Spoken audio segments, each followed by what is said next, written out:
we've obviously got to touch on the fact that you made the Olympics. You're an Olympian, which is not many people can say that, and it's amazing that, you know, to think of that when you put it into context. You're like, whoa, I'm an Olympian. Wow. What was that experience like, qualifying first and then obviously going there and being a part of that team? Yeah, the qualification process is a stressful thing because you kind of prepare your whole season and you build it all up for the Olympics. And then kind of in the build up to the trials, you realize that if I don't get this right, there is no Olympics for me. Right. If I don't qualify, I'll be sitting at home watching the Olympics on the telly. Watching my friends run. Right. Yeah. And so that didn't strike me until probably a week, 10 days before. And you spend the next week to 10 days going, okay, you need to make this team. And then once the gun goes off, you're in the zone. You're in kind of autopilot, so to speak. You've got a plan. You need to execute the plan and get on with it. But then once you cross the line and you have qualified, you're like, okay, it's amazing. I've achieved my goal. And then you're like, wait a minute, no, I haven't achieved my goal. Yeah. I've just ticked off a box to get to achieve my goal. So, fortunately, I had a knee issue that was kind of misdiagnosed at first, struggled to get it right in the build up. So the 6 weeks leading into the Olympics were really tough. Didn't train nearly as much as I needed to. And so didn't make the final. Made it through from the prelim to the semi-final, but it all caught up with me in the semi-final. You can only kind of convince your body so much that you're ready to do it. And if you're not ready to do it because you've like the previous 6 weeks preparation's been buggered, then it's there's only so much the mind can do. But the experience as a whole was great. Kind of gave you a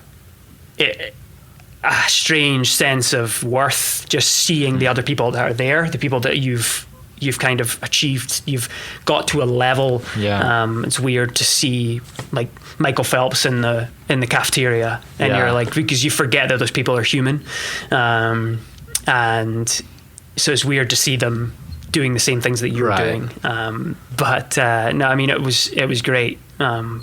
We had to deal with Zika, so that was a bit of an unknown. Did everyone just kind of get vaccines and stuff? Like, how does that? I mean, no, there wasn't a vaccine. That's right. It was you're right.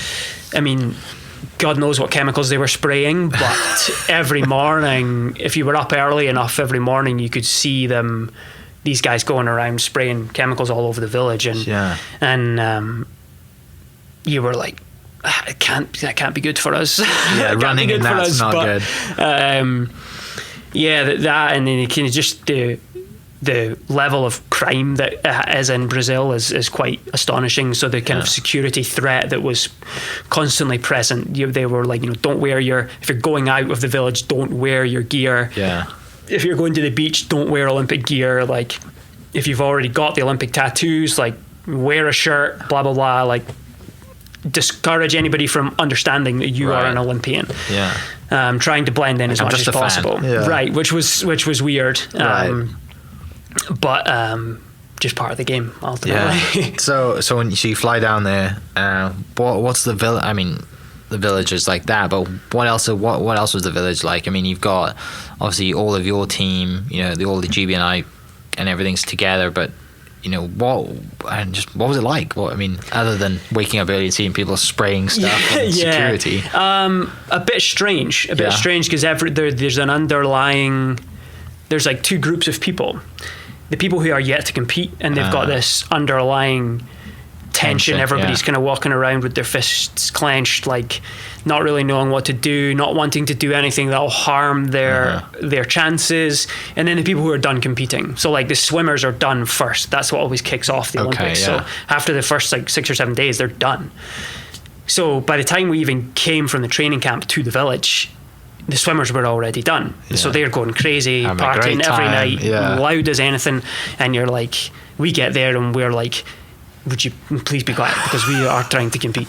That's hilarious. You wouldn't, I mean, I'd never think of that. I'd never think that you're all in this and you have people like, oh, we're done now, so we're just going to have a great night and stay up till 4 a.m. and listen to music all night. Like, exactly. It's a strange, and they do a very good job of logistically of keeping people on different floors, keeping people aside, and reminding people who are finished that, look, you wouldn't have liked it 10 days ago if people were being loud when you were trying to compete. So that's hilarious. Yeah, the cleanliness of the village is the hard part. I mean, every day you wake up to a new notice on your door from the team doc, or a WhatsApp message from the team doc say, like, this is the new strain of stomach virus that's going around, this is the new strain of this that's going around, because you've brought in all of these countries from all around the world to one melting with pot, different levels of sanitation, different levels of kind of cleanliness, and that's difficult. You know, the dining room the dining hall is huge. It's open 24 hours a day, but you're like, you sit down and you're like, they're like, you have to use, like, make sure you only use plastic cutlery that's in a plastic bag. Yeah. Because we can't guarantee that the water they used to clean the cutlery is clean. Yeah. So only use plastic plates, only use plastic cutlery in plastic bags. You're like, we're single-handedly destroying the planet with like one village worth athletes, of plastic plates. And you're trying to cut a piece of chicken with your knife's breaking and stuff like that. So it's just a lot of different, people who've been to the Olympics before will tell you there's a lot to take in. And you're like, well, sure, whatever. Like, well, how hard can it be? It's not until you're done with it that you're like, oh, that was kind of exhausting. Just being in the village is a bit exhausting. After this, So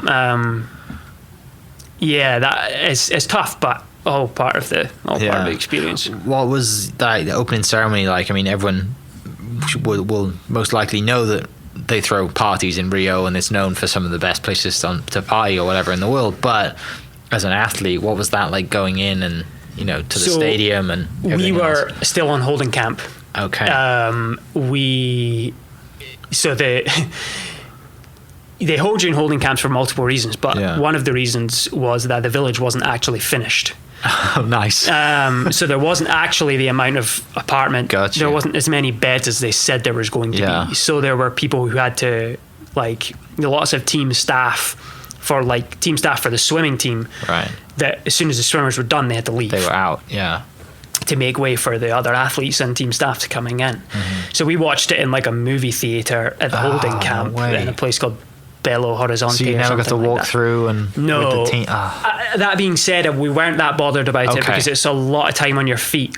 Sure. Because we went to the closing ceremony and it's like a 6-hour deal of being held in pens to then usher you out, and you're on your feet for a long time.